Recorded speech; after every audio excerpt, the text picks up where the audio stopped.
മുസീബത്തുകളിൽ ഏറ്റവും വലിയ മുസീബത്ത് മരണമാണ്. ആ മരണത്തിലൂടെ സംഭവിക്കുന്നത് അള്ളാഹുവിലേക്കുള്ള മടങ്ങിപ്പോക്കാണ്. അതുകൊണ്ട് ആർക്കും ഈ ഭൂമിയിൽ സ്ഥിരവാസമില്ല എന്നിരിക്കെ ഒരു മുസീബത്തുണ്ടായാൽ ക്ഷമകേട് കാണിക്കാതെ ഈ യാഥാർത്ഥ്യം അംഗീകരിക്കുകയാണ് വേണ്ടത്. അങ്ങനെയാണെങ്കിൽ ഉലായിക അലൈഹിം, അവരുടെ മേലുണ്ടാകും സ്വലവാത്തും മിർ റബ്ബിഹിം, അള്ളാഹുവിൽ നിന്നുള്ള എല്ലാ ആശീർവാദങ്ങളും. സ്വലവാത്ത് എന്ന് പറഞ്ഞാൽ അള്ളാഹുവിൻ്റെ സ്വലാത്ത് സനാഉഹു ഫിൽ മലഇൽ അല, ഉന്നതരായ മലക്കുകളുടെ സദസ്സിൽ അള്ളാഹു ആ വ്യക്തിയെ ഓർക്കലാണ്.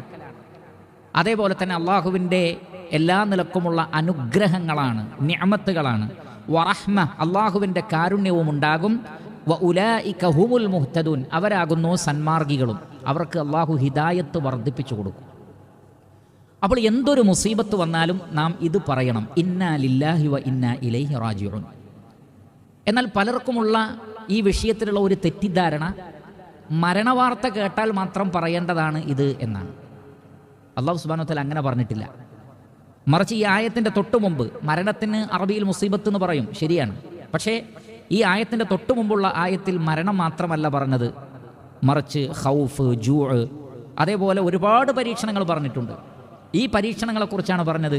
അല്ലദീന ഇദാ അസാബത്തുഹും മുസീബ, അവർക്കൊരു മുസീബത്ത് ബാധിച്ചാൽ. അപ്പോൾ ഏത് മുസീബത്ത് അതിനെക്കുറിച്ച് കേട്ടാലും അത് ബാധിച്ചാലും നമുക്ക് പറയാവുന്ന വാക്കാണെന്ത്?